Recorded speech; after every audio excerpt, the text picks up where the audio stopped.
काली नजर। माँ, माँ, अरे क्या माँ माँ कर रहा है? बकरी का बच्चा है क्या? अरे माँ, मजाक छोड़ो। मुझे फाइनली वो मेन चौराहे वाली दुकान मिल गई है। अब देखना, आपका बेटा दुगनी स्पीड से पैसा कमाएगा। उफ़ो, ये क्या? मेरी ऑनलाइन मेकअप क्लास चल रही है। इतनी जोर से क्यों बोल रहे हो आप दोनों? अरे मेरी धर्मपत्नी जी, मेकअप क्लास बाद में करना। वो चौराहे वाली दुकान मिल गई है हमको। अरे वाह! रुको, मैं अपनी माँ को फोन लगाकर बता देती हूँ। अरे मैं भी अपने रिश्तेदारों को बता देती हूँ। कितनी खुशी की बात है। हाँ हाँ, मैं भी अपने दोस्तों को बता देता हूँ। 1 हफ्ते बाद रजिस्ट्री है। बस, घर में खुशी का मौका था। उन तीनों ने अपने अपने फोन उठाए और लोगों में बात फैलाना शुरू कर दिया। और रही सही कसर श्वेता बहू ने अपने पड़ोस में सबको बताकर कर दी। अरे वर्मा आंटी, अब हम भी जल्दी कार ले लेंगे।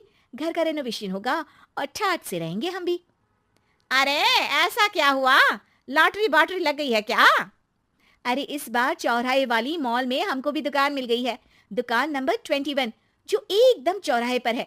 अब ग्राहक बढ़ेंगे तो आमदनी भी बढ़ेगी ही ना। अरे वाह, कितनी खुशी की बात है। मैं बहुत खुश हूँ तुम्हें इतना खुश देख के। बाकी एक बात कहूँ, सबको मत बताते फिरना। किसी की नजर लग जाएगी तो खुशी की खबर वापस लौट जाएगी। हैं? ऐसे थोड़ी ना होता है। अब डरा रही हो। अरे सही कह रही हूँ। काली नजर कहते हैं इस चीज को, जब आप किसी को कुछ बताओ और वो काम बिगड़ जाए। अरे लेकिन मैं तो। तुमने सबको बता दिया ना? हाँ, फोन लगा लगा के। अब बच के रहना। काली नजर बड़ी खतरनाक होती है। श्वेता इतनी खुश रहती है कि वो वर्मा आंटी की बात पर ध्यान ही नहीं देती, जबकि पड़ोस में और भी लोगों से खुशी की खबर शेयर करती रहती है। अगले दिन राजेश बहुत दुखी होकर घर आता है। अरे बेटा, क्या हुआ? मुंह क्यों सूजा हुआ है? मधुमक्खी ने काट लिया क्या? माँ, वो दुकान किसी और के पास चली गई। किसी ने ज्यादा भाव लगा दिया। अरे पर बात तो आपसे हुई थी ना उस दुकान वाले की। हाँ, आज मैं टोकन अमाउंट देने गया था, तब मुझे पता चला। कोई आकर सुबह मुझसे पहले ही ज्यादा अमाउंट दे गया। काली नजर। क्या? क्या कहा? वर्मा आंटी ने समझाया था कि किसी को बताना मत, वरना काली नजर लग जाएगी। अच्छा, तुम्हें उनकी बात मान लेनी चाहिए थी। उनकी बात मान लेती, लेकिन उसके पहले ही सबको बता चुके थे ना हम तीनों। अरे अगली बार से ध्यान रखेंगे। कोई भी नई चीज होगी तो किसी को नहीं बताएंगे। तीनों कुछ दिन ऐसे ही रहते हैं, पर एक दिन श्वेता को एक मेल आता है। राजेश, मेरा ऑनलाइन मेकअप कोर्स कंप्लीट हो गया। अब मैं खुद का पार्लर खोल सकती हूँ। अरे वाह, अपने मोहल्ले में ही खोलते हैं। ये जो घर के सामने दुकान है ना, वहीं। हाँ, यहाँ सस्ती भी मिल जाएगी। अगले दिन श्वेता वर्मा आंटी के पास जाती है मिठाई का डब्बा लेकर। अरे आओ आओ, कैसे आना हुआ? जोर से नहीं बोलूंगी। वो सामने वाली दुकान है ना, वहां मैं अपनी पार्लर की दुकान खोलने वाली हूँ, उसकी मिठाई है। अरे वाह, बहुत बधाई हो तुमको। हाँ, मैं कमाने लगूंगी तो राजेश पर पूरे घर का बोझ नहीं रहेगा ना आंटी जी। ये तो है। पर ये बता कि तूने ये बात किसी और को तो नहीं बताई ना? अरे नहीं नहीं, पिछली बार गलती कर दी थी। काली नजर लगी किसी की और राजेश के हाथ से वो दुकान चली गई थी। सबको मत बताना। चलो मैं चलती हूँ, कल दुकान की बात करने भी तो जाना है। अगले दिन श्वेता दुकान के लिए मालिक से बात करने जाती है। अरे लेकिन दुकान तो हम कल रात को ही किसी को दे चुके हैं। कल ही? हाँ, कल ही। 2 दिन बाद कोई यहाँ पार्लर भी खोल लेगा। आप कहीं और दुकान देख लीजिए। अरे पर हमको भी तो पार्लर ही खोलना था। हाँ भाई, ये एक ही दुकान है, आधी आधी तो नहीं दे सकता ना मैं।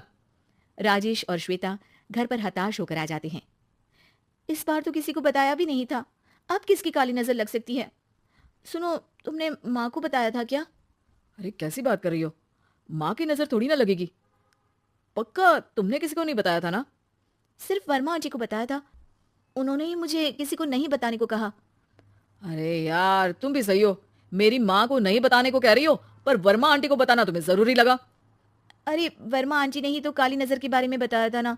वो हमेशा हमारा भला ही तो चाहती हैं। मेरी माँ भी हमारा भला ही चाहती है।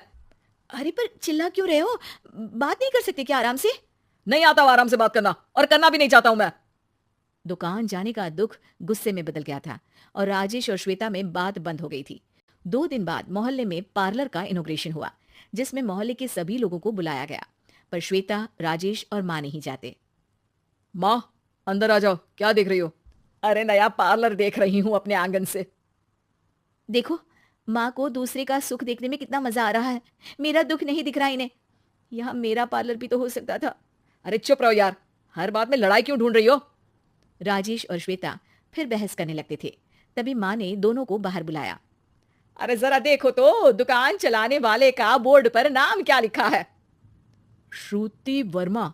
गाड़ी निकाले बेटा, हमें कहीं जाना है। काली नजर का इलाज कराने? राजेश अपनी बाइक निकालता है। तीनों ट्रिपलिंग कर रहे हैं। माँ राजेश को उस मॉल वाली दुकान पर लेकर जाती है जहां राजेश अपनी दुकान खोलने वाला था। यही दुकान लेना चाहता था ना तू? हाँ, पर इनको भी दुखी करने लेकर आई हो क्या यहाँ पर दुकान दिखाकर? वहां काफी नहीं था?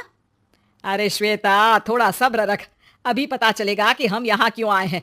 बता, इस दुकान चलाने वाले का नाम क्या है? अनुपम वर्मा। कुछ समझ में आया?